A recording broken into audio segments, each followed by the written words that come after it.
remission as well?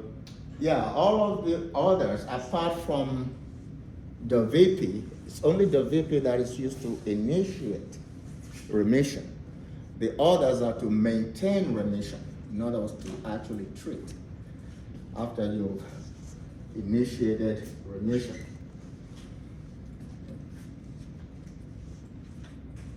So for hypoxia B, you give hypoxia A, and then you add methotrexate and cytarabine, or RC. Okay. And that is considered to be one cycle. Okay.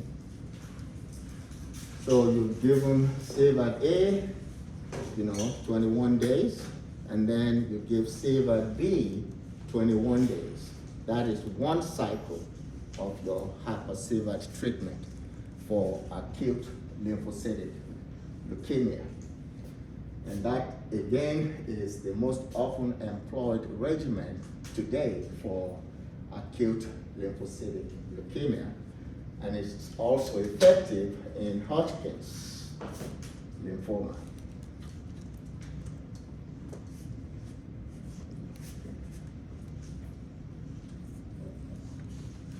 For Burkitt's lymphoma, remember that Burkitt's is the one that we said could actually be due to Epstein-Barr virus. Okay? So it could be a virus-induced malignancy. And the regimen you use for that will be a combination of methotrexate and RC, can also be used, and then your cyclophosphamide, and then oncovin, and then adriamycin.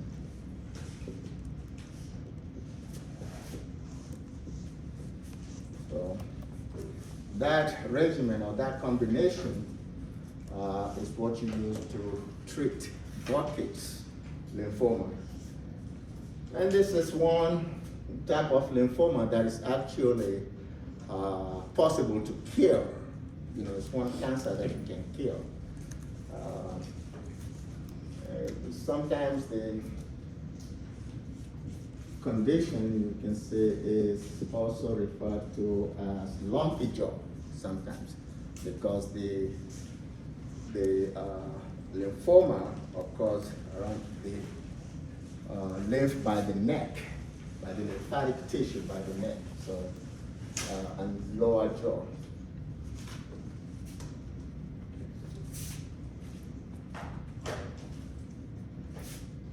So that's for Burkitt's lymphoma. For bladder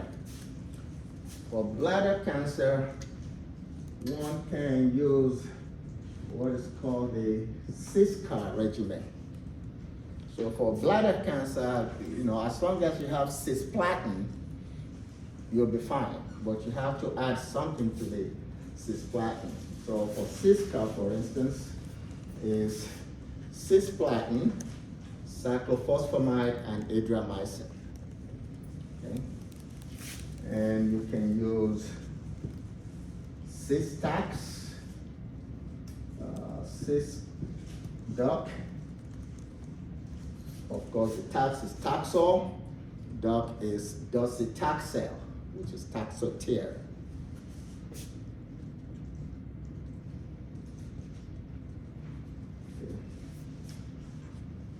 And you can use Cisgem, in which case the gem is gemcitabine.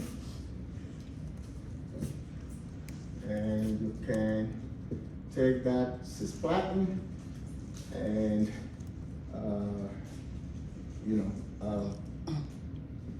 give it with what is called MVA. Okay. In that situation, you'll be talking about methotrexate, okay, and vinblastine. In some hospitals they use vincristine, but vinblastine, and then your adriamycin can be used. Okay. This regimen is also sometimes referred to as MVAC. So it's the same regimen as, you know, cis-MVA. And you can leave out the adriamycin and just have cis-MV. That also works in bladder cancer. Okay. The DOC is docetaxel. Docetaxel. And the brand name for docetaxel is Taxotere.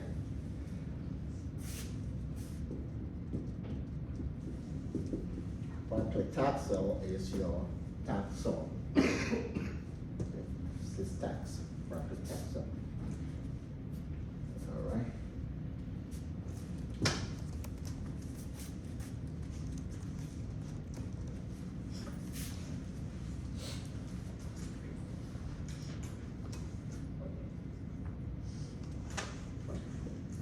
Okay. And then for gastric cancer, that's stomach cancer. For gastric, you can use the FAM regimen, FAM, FAME, FAM-TX,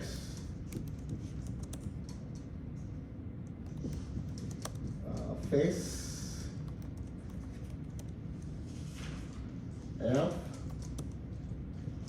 regimen can be used, and you can use the FOP regimen, and you can take irinotecan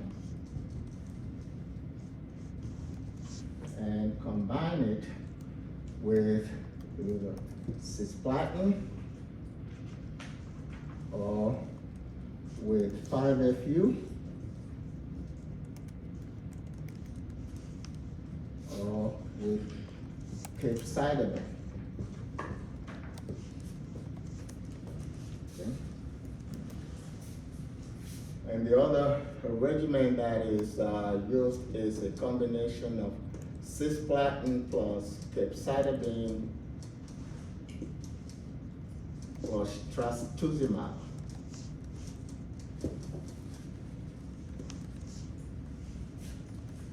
All of those are used for gastric cancer. For FAM, it's 5-FU, adriamycin, and the M here is mitomycin. And for FAM, 5-FU, adriamycin, and you take the ME together, and that's your methyl CCNU, or Semustine. Okay. And FAM-TX is just folic acid, 5-FU, so uracil adriamycin, and then methotrexate, MTX.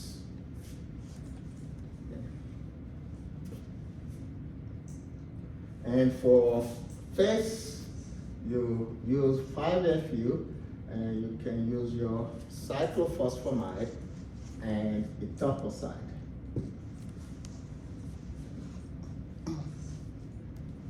For ELF, it will be etoposide, and the L is leucovorin, that rescue agent, and you are administering it with 5-FU.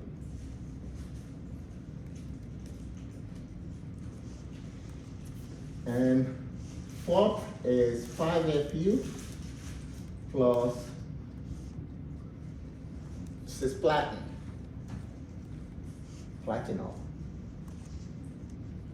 And then, of course, We have this using irinotecan as the backbone drug, and you can add to it either 5-FU or you add to it cisplatin or capecitabine.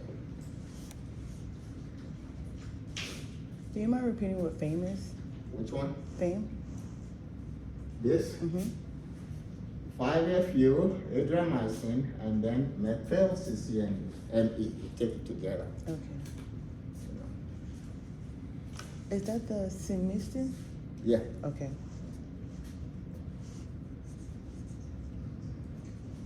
All right.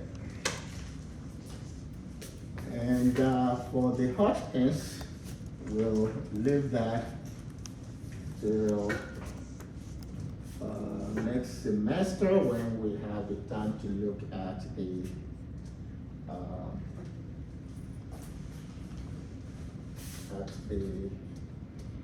purines. So we'll look at the combination regimens for Hodgkin's and non-Hodgkin's lymphoma in that situation. Okay, so that will be for your folic acid analogs or agents. Now we can move to the pyrimidines. And for the pyrimidines, of course, we will take 5-FU as the representative agent. And the analogs, fluorouridine, fluorodeoxyuridine, and 5'-deoxy-5-fluorouridine. So fluorouridine, fluorodeoxyuridine, and 5'-deoxy-5-fluorouridine. These three, of course, would be converted in the body back to your 5-FU. They are available as drugs, but not commonly used. And so we won't say much about them, but the mechanism of action of each one of them will be basically what we have for 5-FU. So let's try to basically remove some of this from the board.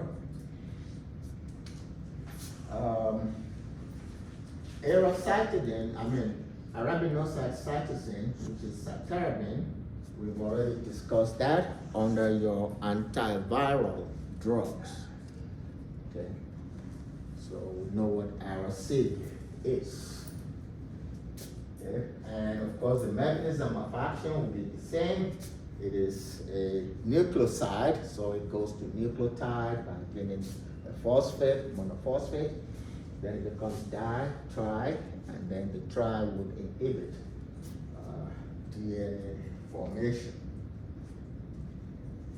So we looked at Ara-C already. Azacitidine. Azacitidine is one of those drugs that you refer to as a hypomethylating agent.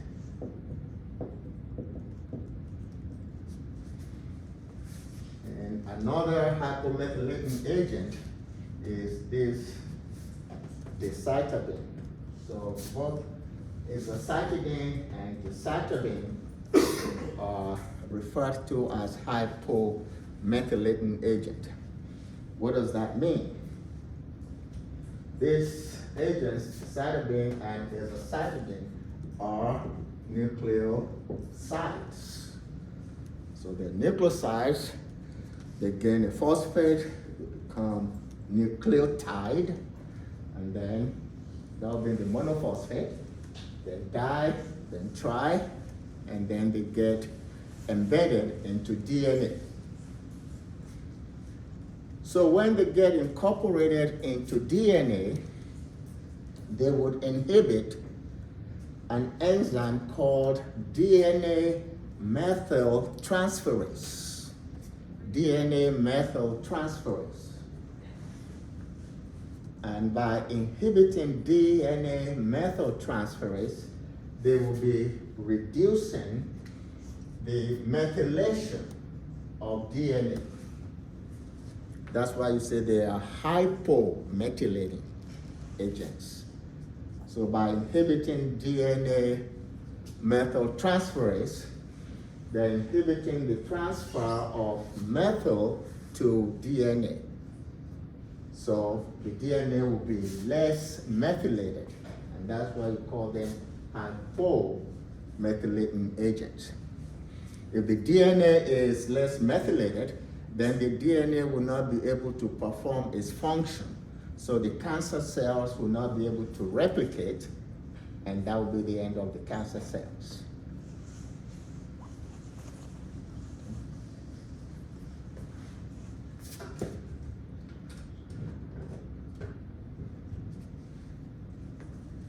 And those two hypomethylating agents are used primarily for one thing only, and that is the bone marrow.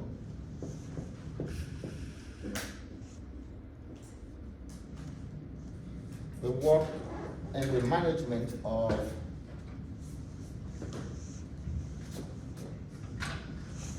MDS. M there is referring to myelo, which refers, of course, to bone marrow. Okay. Myelodysplastic syndrome. MDS. That's the primary indication for both your azacitidine and decitabine. In that situation, you have a dysfunction, that is a decrease actually in the production of different cells that are normally produced in the bone marrow. Okay. And what happens then is that those dysplasia conditions would lead to a malignancy of those cells that are affected within the bone marrow. And so it could affect your red blood cells, it could affect your platelets, so all those malignancies will result from those normal cells. And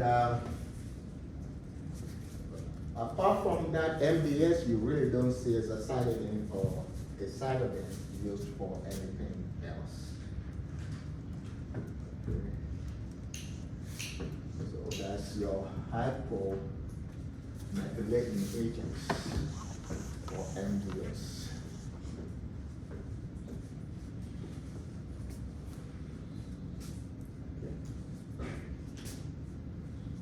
So I think you can actually even rub out LPR.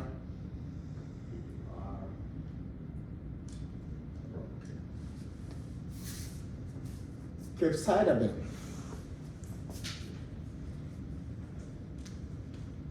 Capecitabine, as we have shown in that diagram before, capecitabine will be converted to 5'-deoxy-5-fluorocytidine. 5'-deoxy-5-fluorocytidine, and that will be your precursor for 5'-deoxy-5-fluoruridine.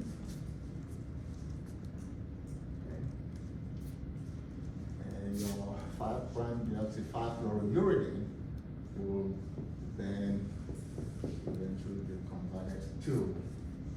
5-fluorouracil.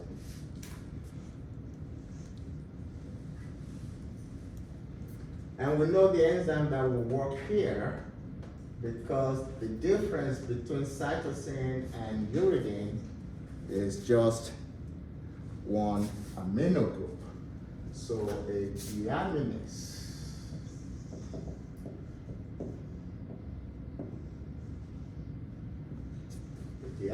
is what would make your cytidine go to your uridine. And once 5-FU is formed, then of course we know what would happen. You would eventually get to FUDUMP, which would then inhibit your thiamidylate synthase. And you can also eventually get to FUTP, which would then inhibit your RNA. So FUTP, or fluorouridine triphosphate, will be competing with your normal UTP for incorporation into RNA. And FUDUMP will be competing with your normal DUMP for incorporation into DNA.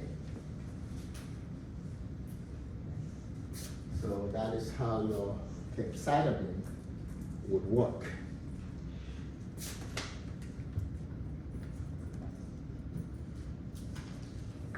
And capecitabine can be used for certain conditions. It's actually a very effective drug. You can use it for the management of gastric cancer, as we've just seen with the combinations that we discussed under MTX. So it can be used for gastric cancer. It can be used for breast cancer, and we've seen that also before.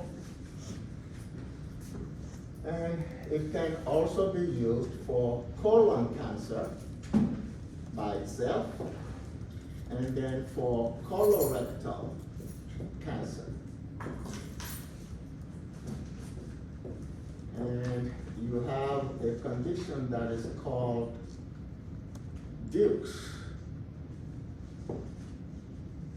colorectal cancer, or sometimes they just say Dukes cancer. Dukes is a type of colorectal cancer.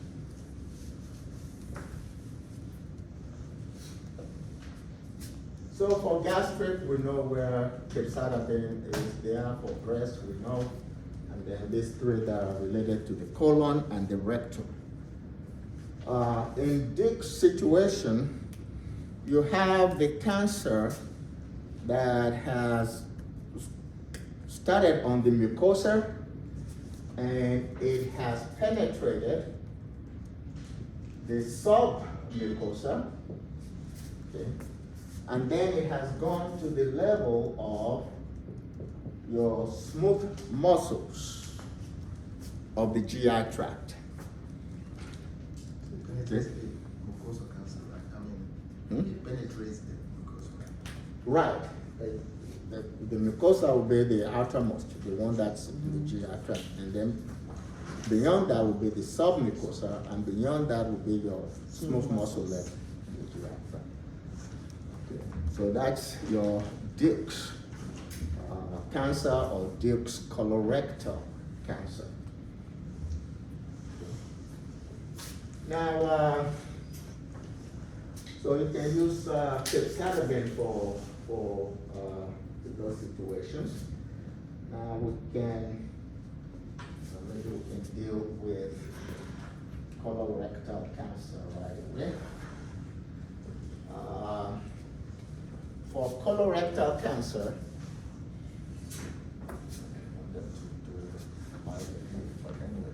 for colorectal cancer, you can use the regimen. Not capital E, but small e. Okay. You can use the flea regimen, and you can use the fecal regimen. It's also used in colorectal cancer. And you can use the FAMV regimen, FMV.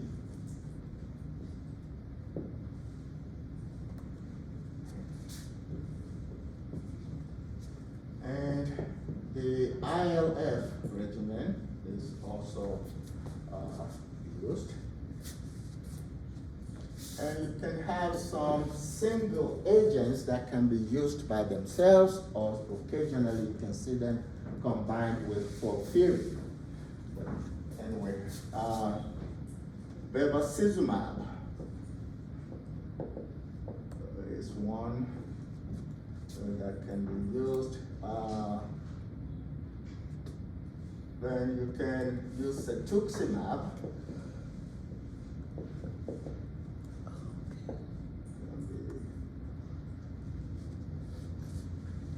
Semaximab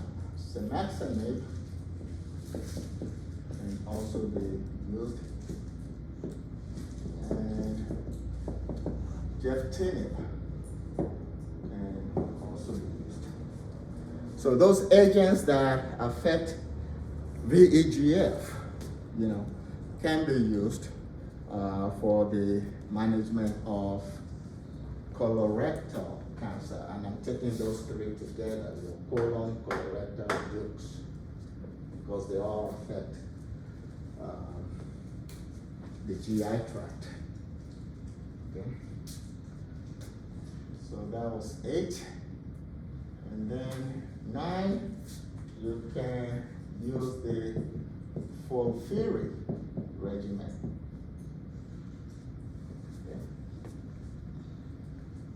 And then for 10 and 11, you just use FOLFIRI in combination with, say, bevacizumab, and then FOLFIRI with cetuximab.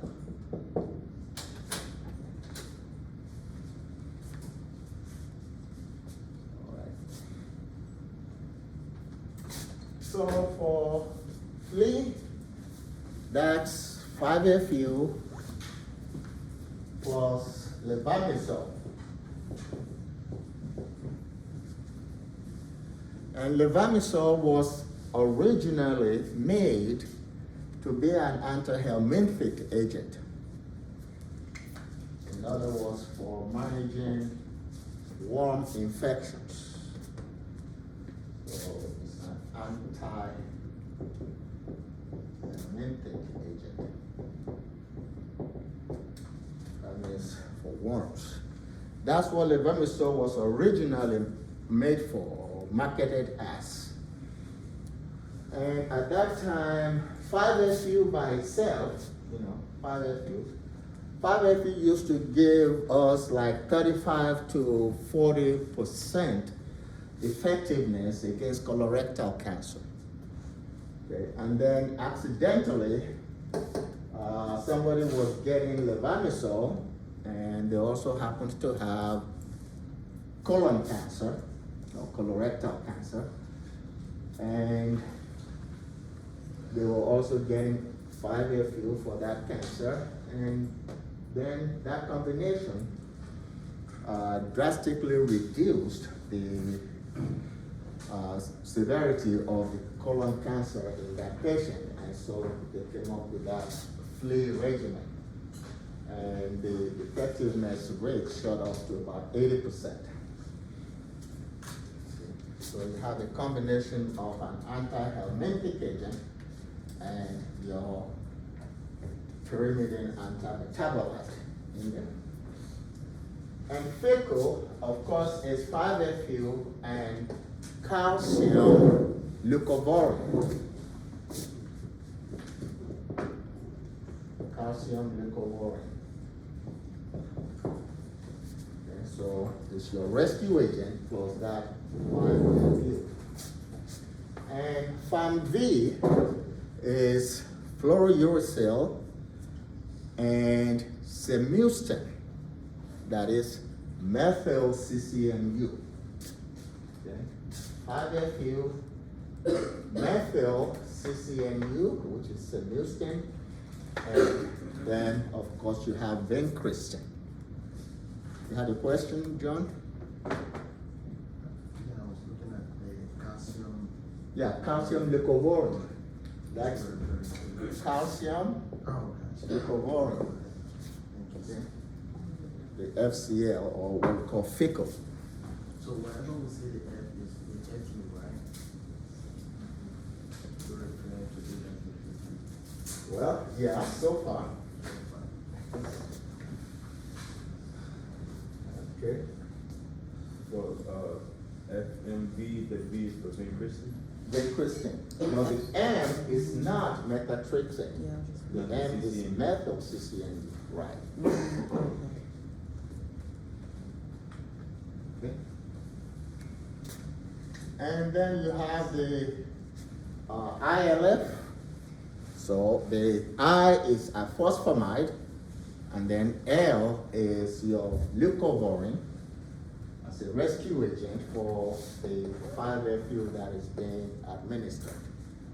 So a phosphamide, leucovorin, and your 5-FU.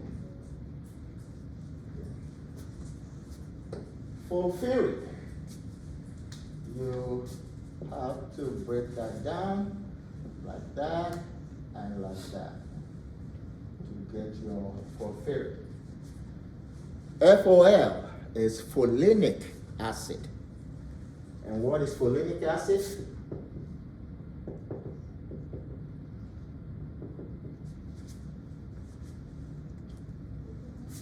It's what? Leucovorin. Folinic acid is leucovorin.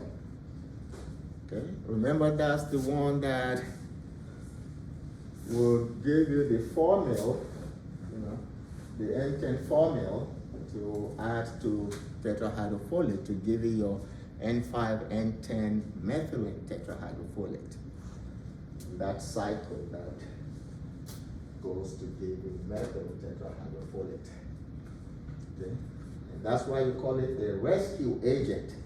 It bypasses the blockade that methotrexate gives you. That is, dihydrofolic acid goes to tetrahydrofolate through the actions of DHFR, dihydrofolate reductase. Okay? So if methotrexate inhibits dihydrofolate reductase, then DHFR does not go to THF. THF. If you don't have tetrahydrofolic acid, you cannot get your N5N10 methylene tetrahydrofolate.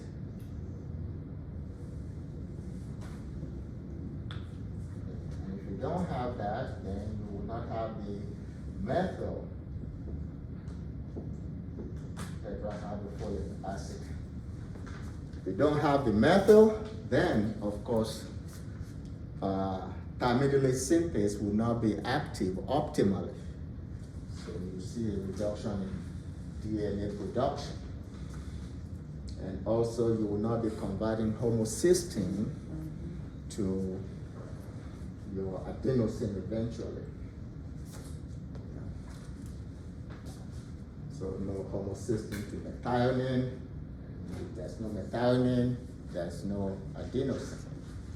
Okay, but if methotrexate inhibits DHFR, and over here you are contributing folinic acid, then the actions of methotrexate will be bypassed. Because as long as you have folinic acid, you can get your N5N10 methylene tetrahydrofolic acid. So folinic acid bypasses the blockade of methotrexate on your VEGFR.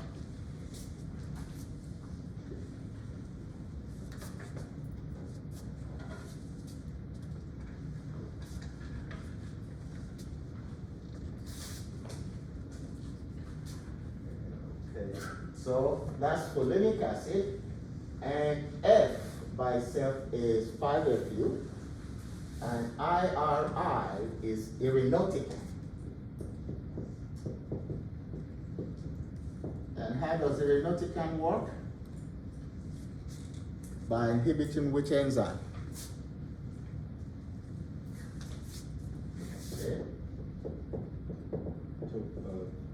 Topoisomerase. Topoisomerase 1.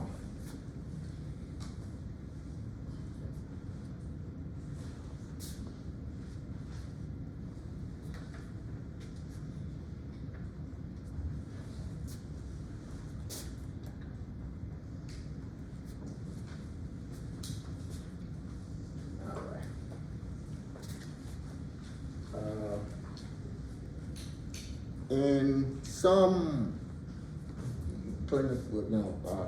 oncology centers,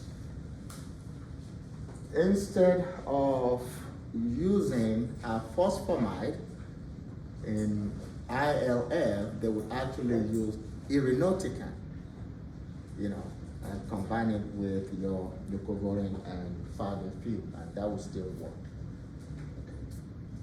So for colorectal cancer, this combination right here is the most often employed, the FOLFIRI combo. Folinic acid, your 5-FU, and your irinotecan. And FOLFIRI can then be combined with your bevacizumab or with your cetuximab. And then you have the CAPOX regimen.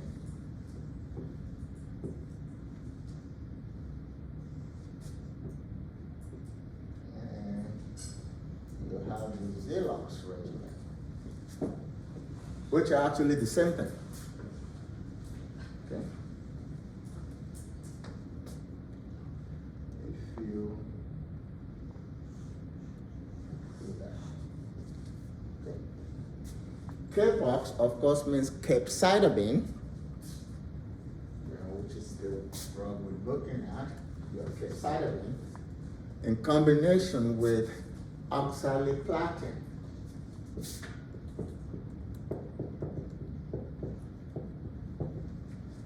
Another member of your platinum coordination complex. Okay. So, capecitabine plus oxaliplatin. And what's the brand name for capecitabine?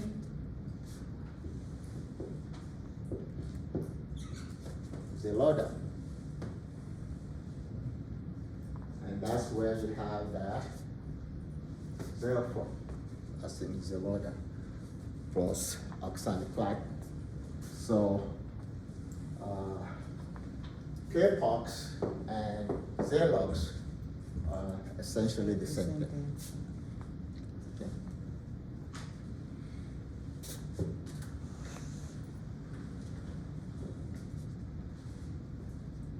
And it's also possible to see CAPOX used in combination with bevacizumab, for instance. You can add bevacizumab to CAPOX, you can add bevacizumab to Xelox.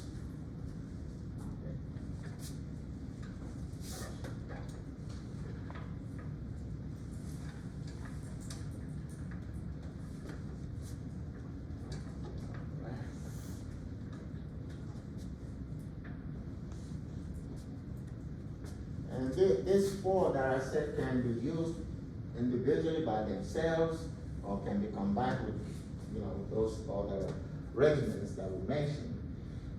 They can basically affect your blood vessel formation by the cancer, that is, that new blood vessels that can be formed by cancer cells to attract nutrients to themselves.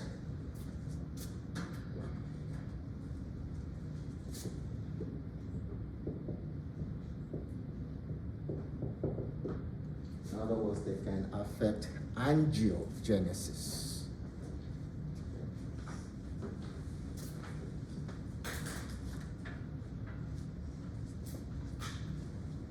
And whenever you see a drug end in nib, what does that tell you?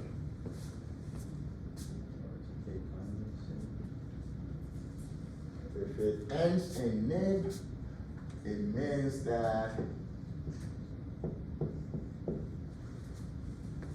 it can inhibit receptor tyrosine kinase, which means that it can inhibit the information being passed down through cells. Okay. Receptor tyrosine kinases.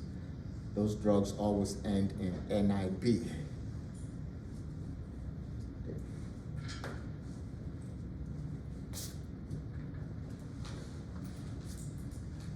All right, so those are some of the combos that you can see used in colorectal cancer, with a colon, colorectal, or tubes. Capecitabine has some distinguishing adverse effects. Some adverse effects that are noteworthy that you get with capecitabine.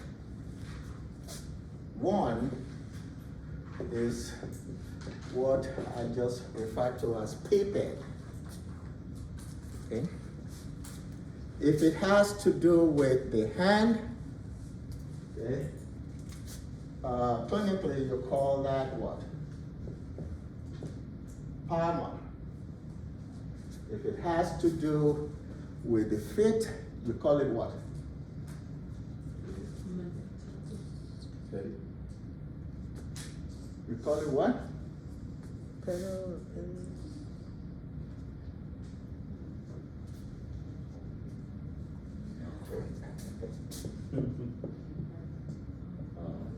Oh, plantar. Okay. Is this referred to like the indication? It's what? Is this like the indication part? Adverse effects. Oh. Capecitabine has some noteworthy or distinguishing adverse effects. One of them is PPED. So palmar, plantar, and the condition affects the red blood cells.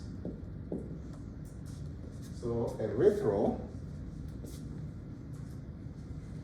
Okay. And there is a dysfunction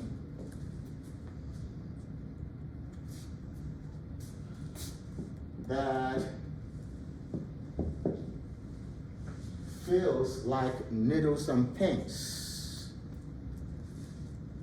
Okay. And that defect is commonly called the hand and foot syndrome.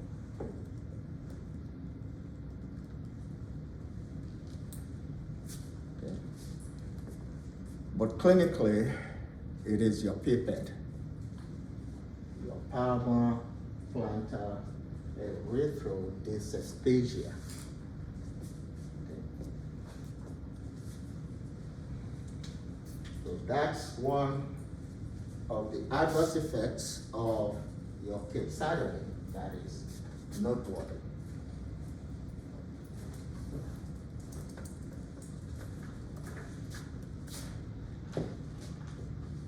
It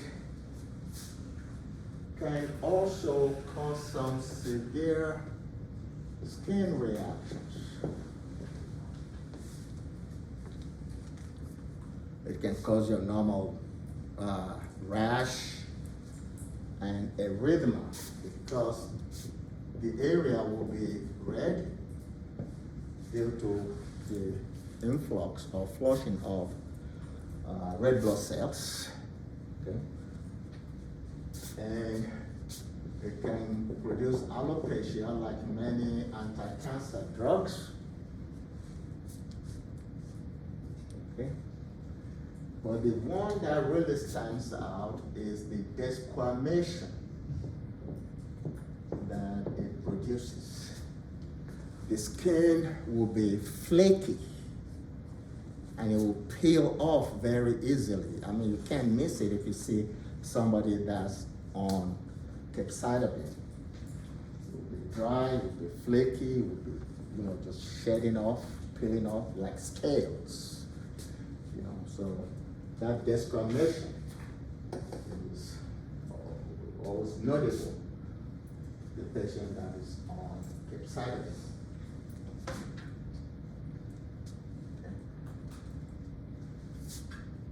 And then it affects muscles.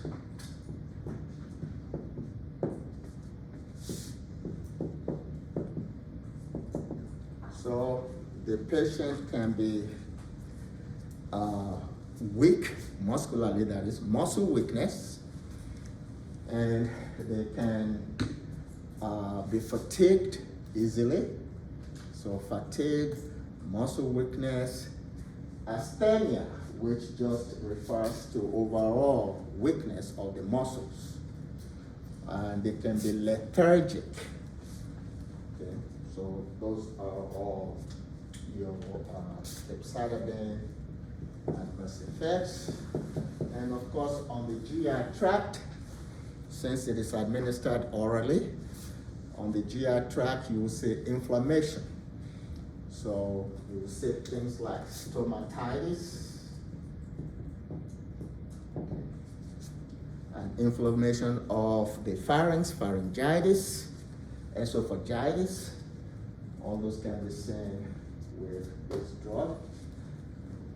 And sometimes it would also cause, GI irritation, and your non-specific GI adverse effects, like your nausea, vomiting, diarrhea, anorexia.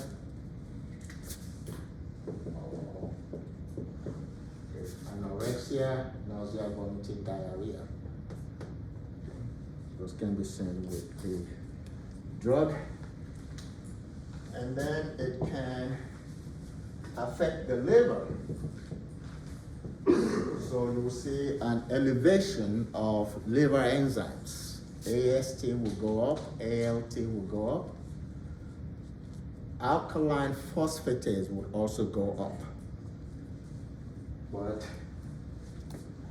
in a distinguished manner, you will see an elevation of your bilirubin in a patient that's on capecitabine.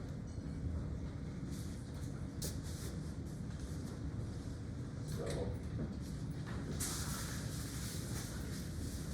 the things you can see with your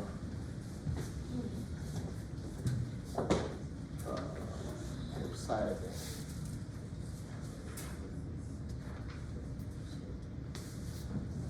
Now, gemcitabine is actually a deoxycytidine analog.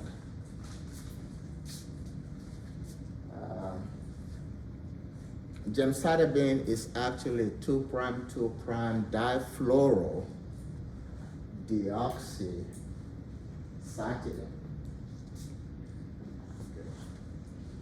And this is the drug that we said can work in two ways.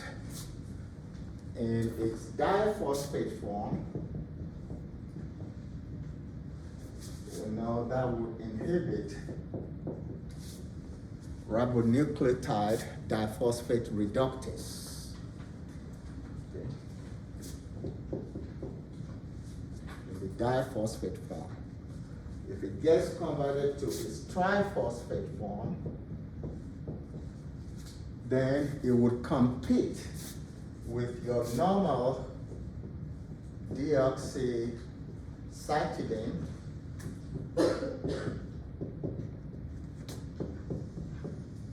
triphosphate.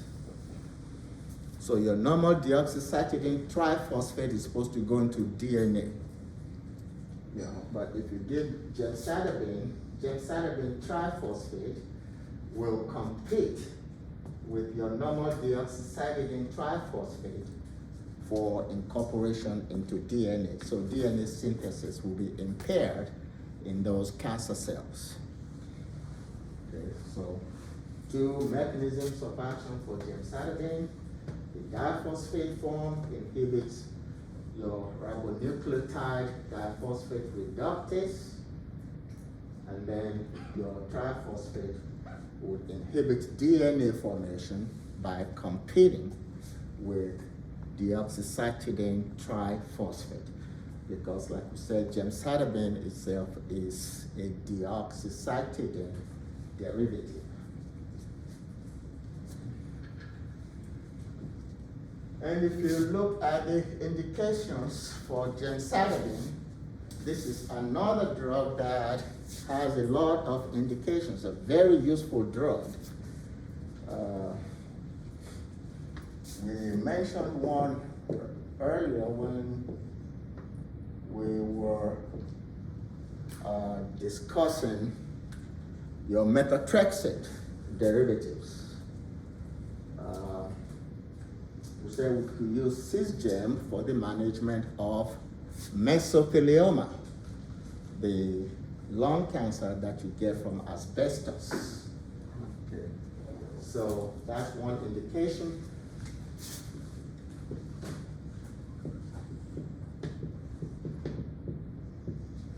So it is used for malignant mesothelioma.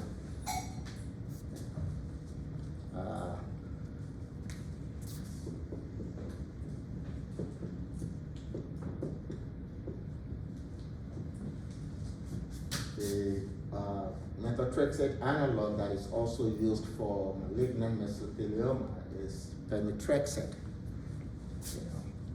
So we mentioned that you have Cisgem and Cispem for malignant mesothelioma. So it can be used for that. It can also be used for BOB, breast cancer, your bladder cancer, and your ovarian cancer. Okay, so it can be used for those. It can also be used for biliary tract cancer. And it is effective in the management of non-small cell lung cancer, NSCLC. And it can also be used in pancreatic cancer, so cancer of the pancreas. And you also see it used in CTCL as well as PTCL, cutaneous T-cell lymphoma, and peripheral T-cell lymphoma. You will recall we mentioned that methotrexate can be used for CTCL. Raltetrexate can also be used for CTCL.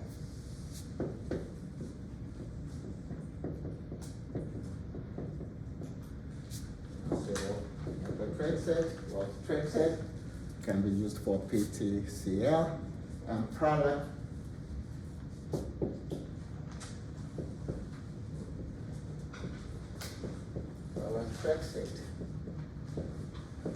can be used for PTCL. But your gemcitabine is effective in all those cancer situations. And just like capecitabine, gemcitabine also has some outstanding or distinguishing adverse effects. So,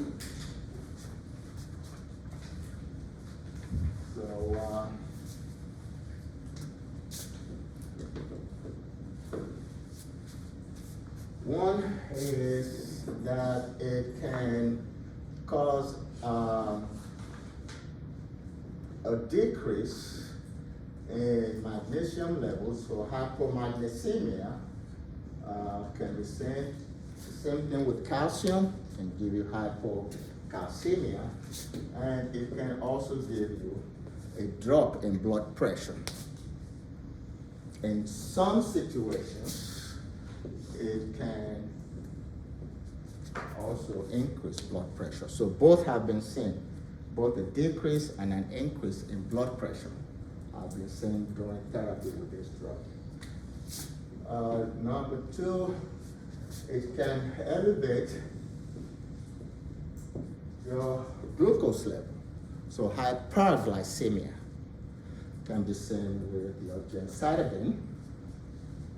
And just like capecitabine, it can also elevate your AST and ALT and your alkaline phosphatase. All those can go up during therapy with gemcitabine, and you can also see an elevation of your bilirubin.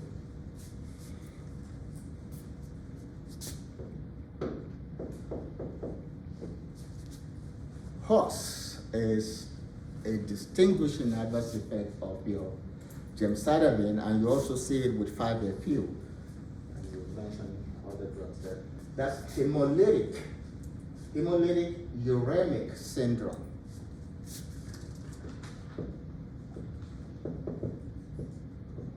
Hemolytic uremic syndrome. A patient that has HOS will have anemia, will have uremia. Of course, that is, the kidneys will be dysfunctional, so you have a buildup of nitrogenous waste. Okay? And that can lead to kidney dysfunction or failure. So anemia, because of the breakage of the red blood cells, hemolytic, will be a hemolytic anemia type situation. You will have uremia, and you would also see them with thrombocytopenia. Those are the triad that determine your HUS, or the three conditions that you would definitely see when a patient has HOS. Anemia, which is always of the hemolytic type, hemolytic anemia, then uremia, because the kidneys will be dysfunctional and nitrogenous wastes will build up, and then you can see thrombocytopenia, so that would affect clotting. So that is a prominent adverse effect of your gemcitabine. And you can see what is called a leakage issue.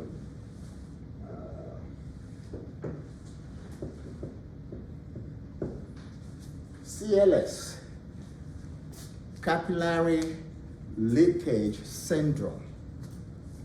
So the smaller blood vessels, your capillaries, will be leaking. You know, that's a serious problem that one can see with gemcitabine. And if the capillaries are leaking, then it means you will have edema. So you can see peripheral edema, and you can see that edema affecting the pulmonary system. So you can get pulmonary edema. Okay, and then that can lead to pneumonitis.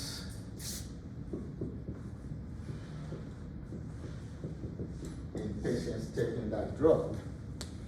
And if you have pneumonitis, then you can get acute respiratory disorder or acute respiratory disorder syndrome. So those can happen with that drug. Like almost any cancer agent, it can produce alopecia, and it can produce bone marrow depression. Bone marrow depression. And since it's administered orally, then you can see all those non-specific GI adverse effects.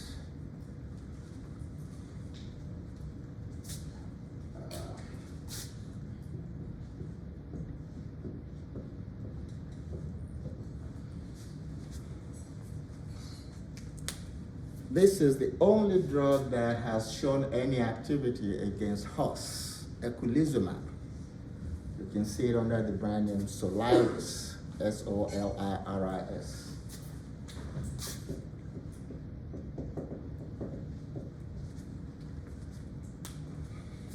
So when a patient has HOS, you can use eculizumab to manage that severe disorder, because it is a severe condition that can actually lead to death when they have that HOS.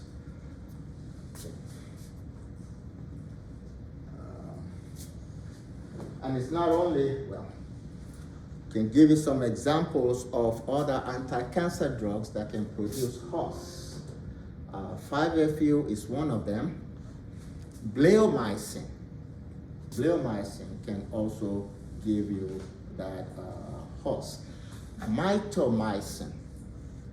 So 5-FU, bleomycin, mitomycin, and of course your gemcitabine, they can all produce HOS. Individuals who are abusing cocaine, they can come down with HOS.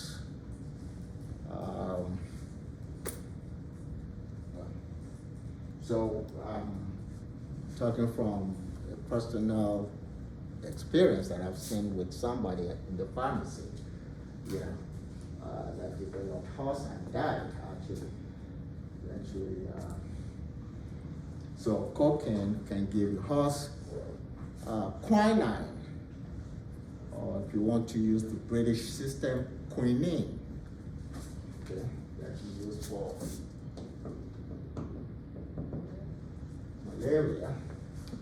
Okay, it can also produce HOS. So, severe condition, and that eculizumab works very well. If you have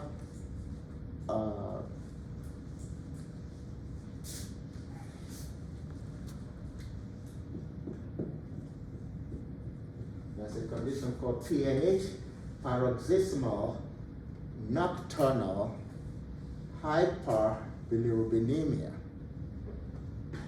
Paroxysmal nocturnal, happening at night, hyperbilirubinemia.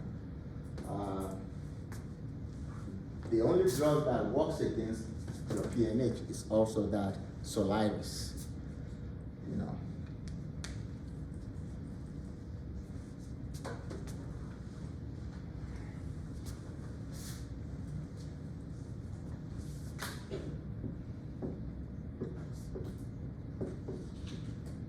We have myasthenia gravis. That is generalized myasthenia gravis. That is not only affecting the eyelids, eculizumab is also effective in that situation. So it's a very good drug. It can help you with HOS, it can help you with PNH, it can help you with generalized myasthenia gravis.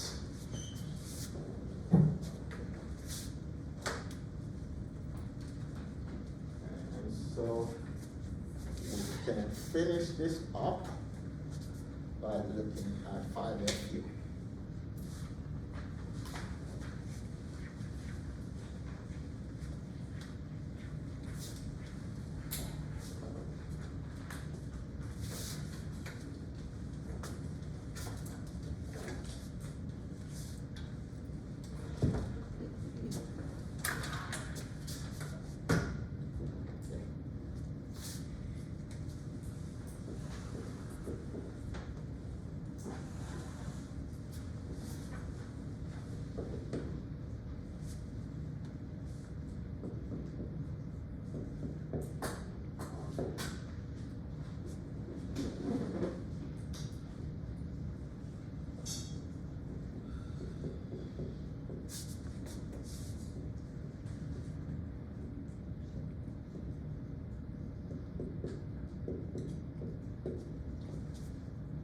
Okay, 5-FU is a pyrimidine nuclear base. Okay, because fluorouracil is just a base, and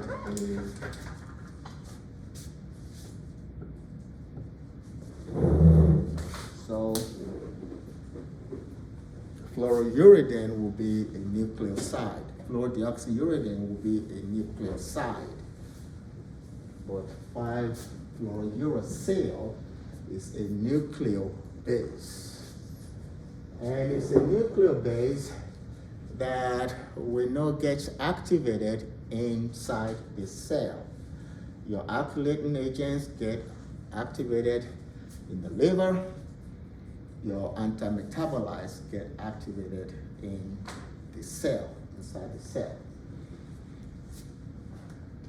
Okay, and in terms of its mechanism of action, we know it would eventually become FUDUMP, or fluorodeoxyuridine monophosphate, which will then inhibit thymidylate synthase. And that way you inhibit DNA formation. But it can also be converted to fluorouridine triphosphate, which will compete with the normal uridine triphosphate for incorporation into RNA. So it can inhibit RNA formation, and it can also inhibit DNA formation. So we know that about this mechanism of action. And don't forget that there are folic acid analogs or methotrexate analogs that would directly inhibit that thymidylate synthase also.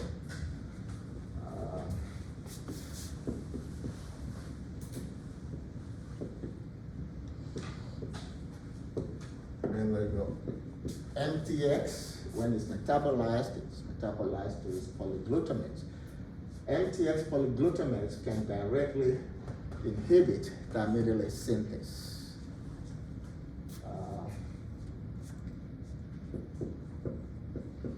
Raltetrexate can also do that. Nolitetrexate can also directly inhibit your thymidylate synthase. Pemetrexate can also do that. So there are methotrexate analogs that can directly inhibit thymidylate synthase. So it's not just your 5-FU. Okay, in terms of its admin, 5-FU can be administered IV, it can be administered PO, and it can also be administered topically, and it can also be administered intralesionally.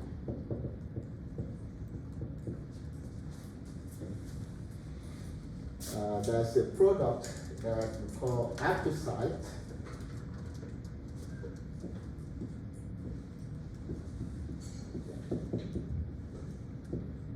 Acticite is actually a 5-FU gel. It's a 5-FU gel that you can inject straight into the lesion in a patient that has genital wart. Okay. So you can inject it straight into the genital wart lesion, and it will help to manage that genital wart. So that's a preparation of 5-FU that is given intralesionally. You have a product that is called Epidex. Epidex cream is also 5-FU that you give topically.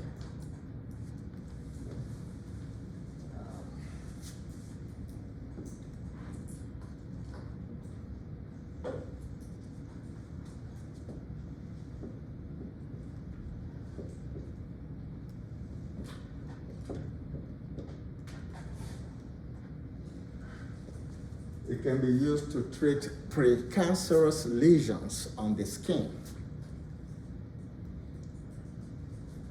And it can also be used to manage basal cell carcinoma. Basal cell carcinoma. That would be a type of skin cancer also. So Epidex can be used. So those are topically? Yeah. So those are indications for your Epidex, which is a topical thing. What is this? Basal cell carcinoma, which is a type of skin cancer. Basal cell carcinoma. You know, especially if it's the superficial type.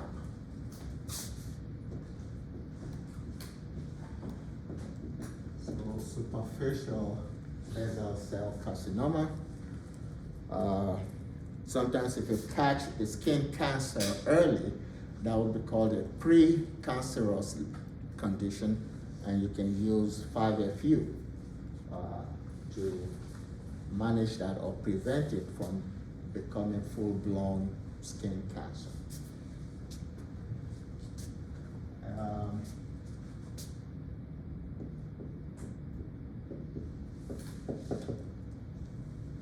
Keratosis can also be managed with your Epidex. If it's caused by sun rays, you call it solar keratosis. You know, and you can use Epidex to manage that also.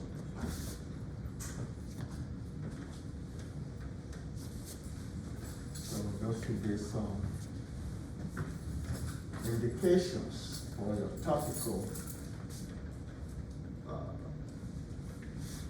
5-FU.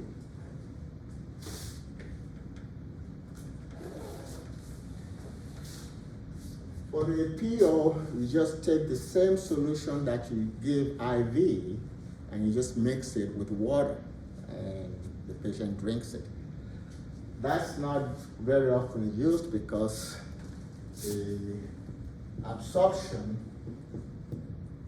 will be erratic. You don't know how much you would actually get into the system. Okay, so the preferred route if you're treating cancer systemically will be the IV.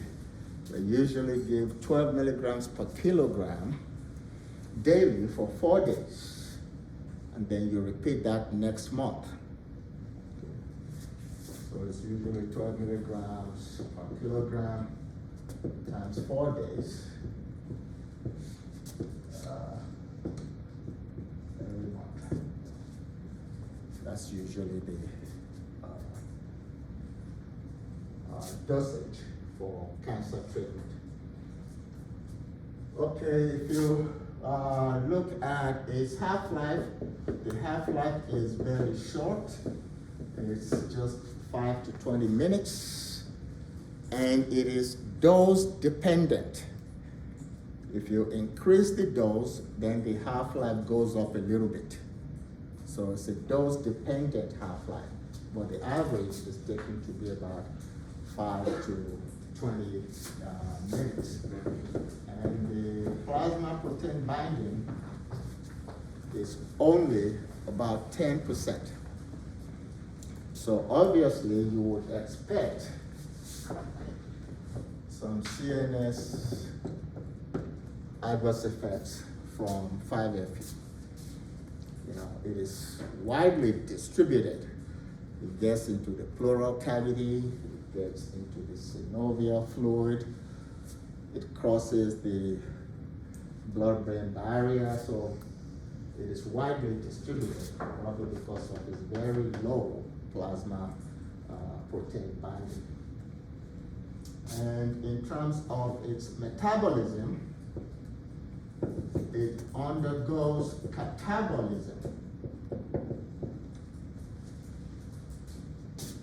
in the liver, and that will give you some urea and some carbon dioxide, and it can give you what we call football. That is alpha fluoro beta alanine. Or just refer to it as football. Alpha fluoro beta alanine. That's what it will be broken down into in the liver. So when you talk about the excretion,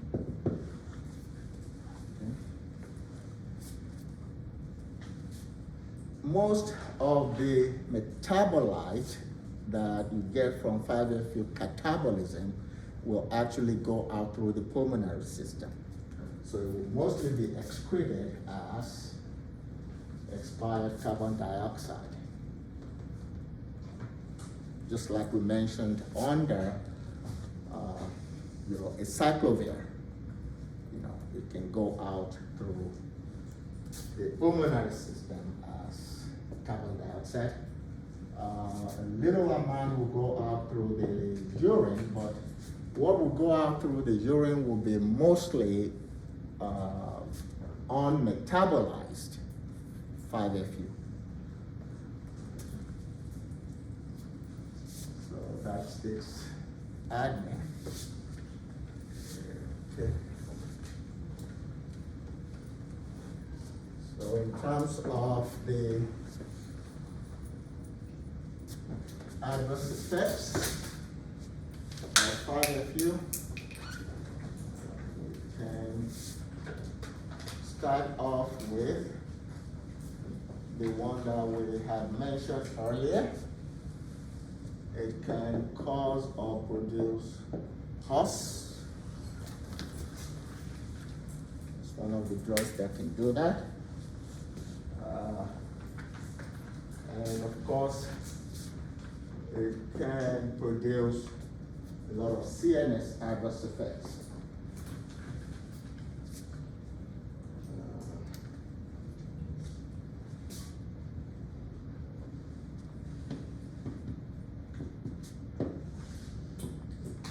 Acute cerebellar syndrome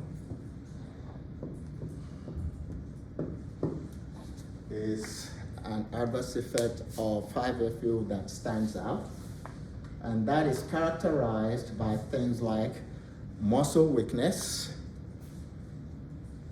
lethargy,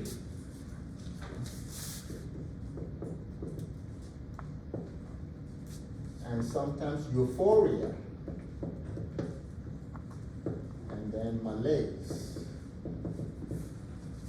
Those are the characteristics of your acute cerebellar syndrome that 5-FU produces.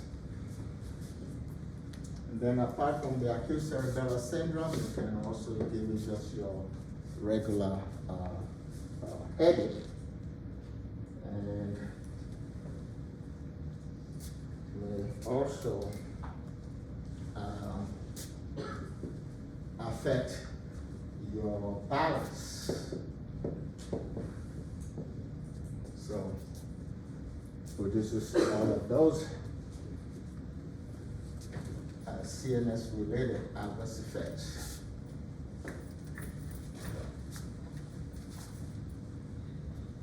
It can also give you CVS related adverse effects. The balance, was all that a part of HUS? The acute? No. That's part of your CNS related adverse effects. Oh. Cerebellar has to be CNS. Okay. HOS we've already discussed. Okay. Okay. So CVS adverse effects of 5-FU, you can talk about myocardial infarction and then angina. Those are the two that you would basically simply the angina and your MI. It can affect the bone marrow and give you bone marrow depression. So you can have anemia, thrombocytopenia, leukopenia, and pancytopenia. Okay. And bone marrow depression is the TLT for 5-FU.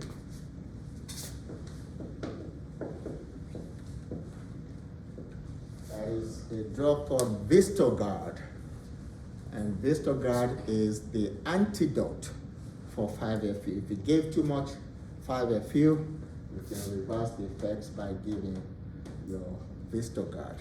It's an antidote to overdose of 5-FU. And on the skin, it can give you rash and alopecia, photosensitivity, and hyperpigmentation. So the skin turns a lot darker, just like we mentioned under AZT, when we were discussing your antiviral drugs. Okay, so it can give you all of those. It can also cause the loss of fingernails. Well, not just of nails, that is fingernails and toenails. 5-FU can produce that. Okay.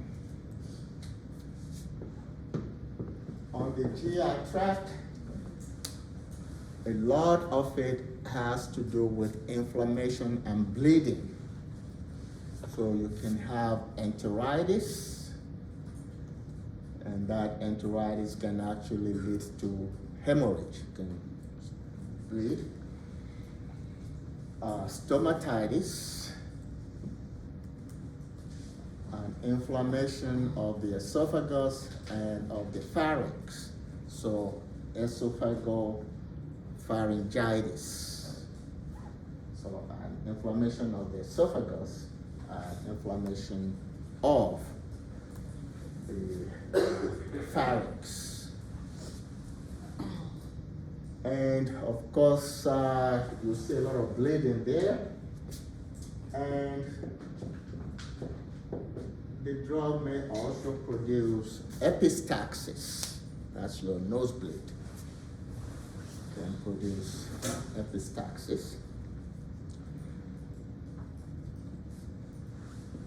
And its other adverse effects will have to do with the eyes. 5-FU can cause lacrimation, so tears will be rolling down the eyes. Diplopia, or double vision, can be seen when you use this drug. Photophobia. Photophobia may be present. And some individuals experience nystagmus. So those are related to the eyes. And miscellaneous adverse effects, it can cause fever. And some people are hypersensitive to it. So fever and hypersensitivity can also be adverse effects of 5-FU. And lastly, the cancer indications.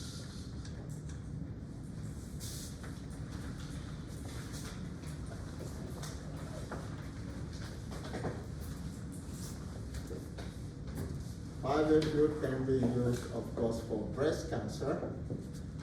It can also be used for cancer of the bladder.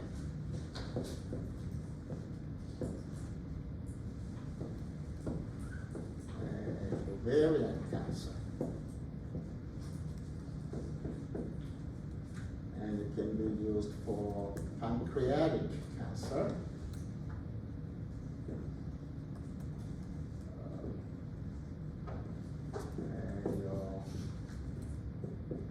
Gastric cancer, can use it there, and then colorectal cancer. Okay. So, of course, we can cross out ovarian cancer. We've seen the combinations that you can use. And let me say this, for numbers 2 and 3, we don't really have combinations involving 5-FU, but 5-FU as a single agent can be effective in bladder cancer and in ovarian cancer.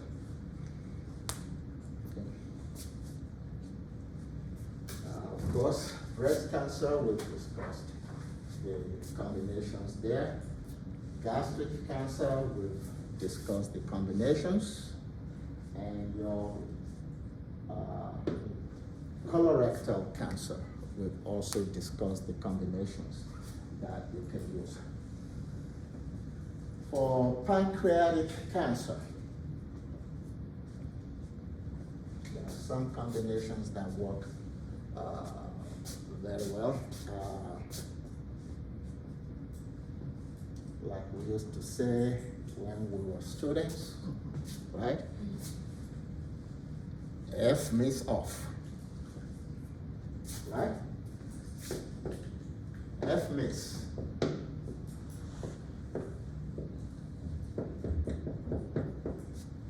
off. Okay. This D and this D F.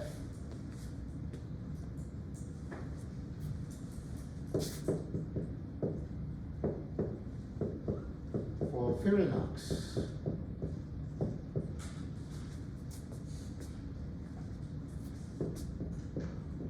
and Jamox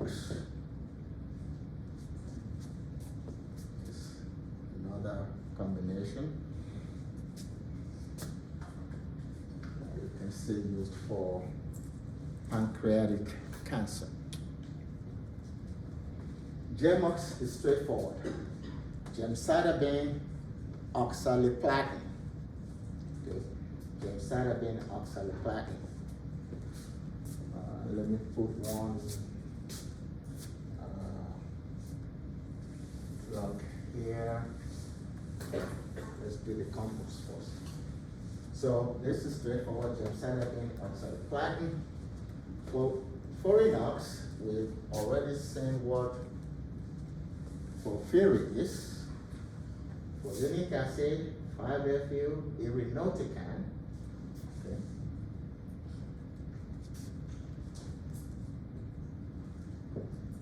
So folinic acid, 5-FU, and irinotecan, and then ox is the same as ox here, oxaliplatin.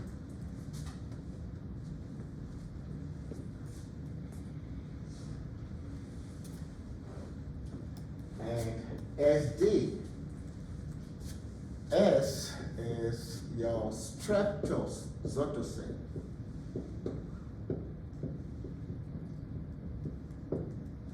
Streptozotocin.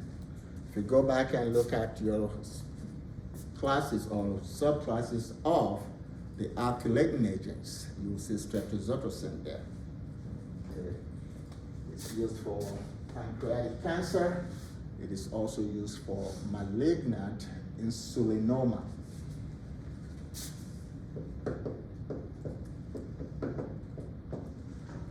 Malignant insulinoma. So anything that is related to pancreas, streptozotocin can be helpful there. And of course, the D is doxorubicin, or adriamycin. SDF, streptozotocin, doxorubicin, and 5-FU.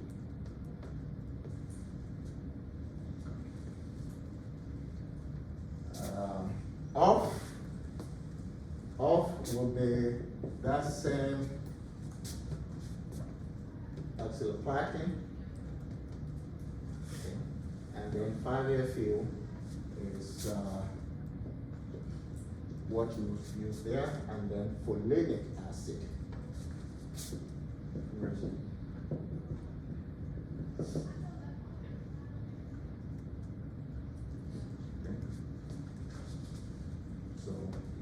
leucovorin is what you will see there, folinic acid. And FMIS, 5-fluorouracil, mitomycin, and streptozotocin.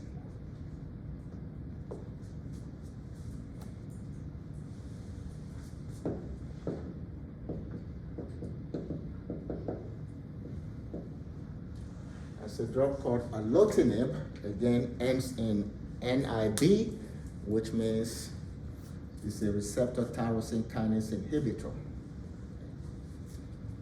So, very expensive drug.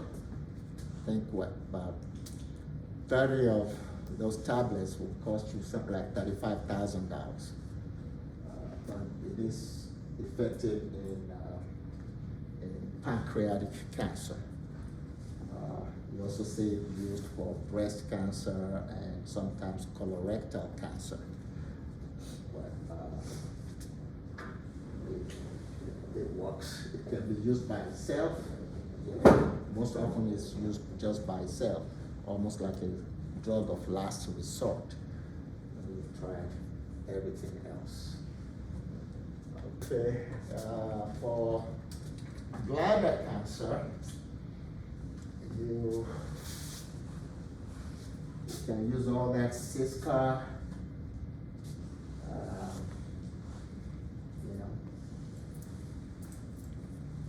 Six-Tax, Sys-Doc, CMBA, all of those can be used. Okay, then we can hold it here. Questions? You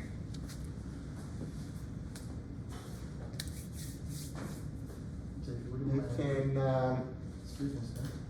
Within my resident, you said for the bladder cancer, we can still use. Syscar, Oh, okay. Six-Taxol,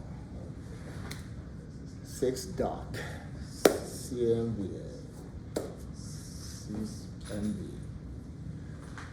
use it for all of those.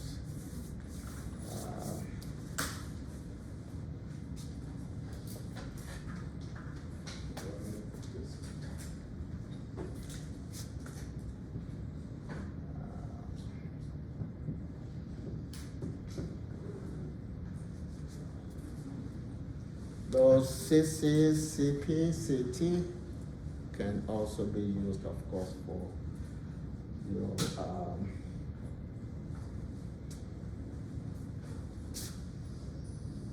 ovarian that we discussed before.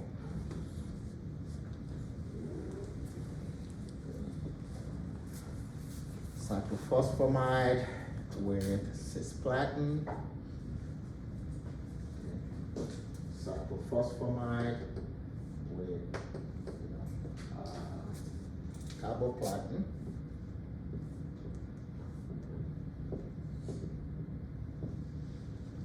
And then cisplatin with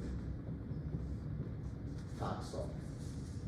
This is called CCCP-CT, and those can also be used for your ovarian cancer. All right, questions? I have a question, but not related to this. What is the difference between metabolites and biotransform?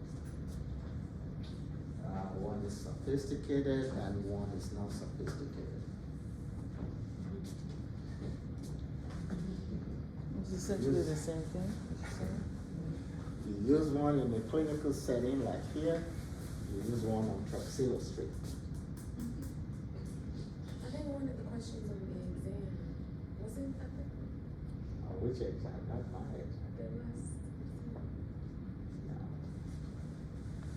You can say metabolized, you can say biotransformed.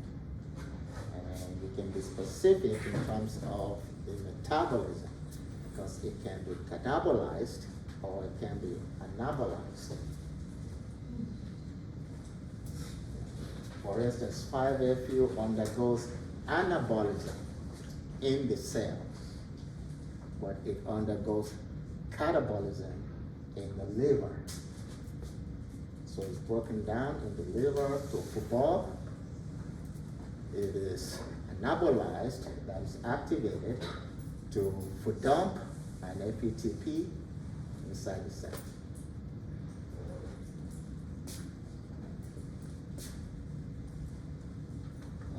Okay, any other questions? So there's no class on Wednesday, in person. So we'll get the antifungals recorded for you. And I think that will be the end for this semester. The next semester we'll pick up cancer again. So we'll talk about the specific diseases and general adverse effects of anti-cancer drugs and how you manage them. Okay. Are you still gonna do your review on Wednesday? Online? This Wednesday, actually. Huh? This Wednesday, actually. Yeah, Wednesday. Yeah.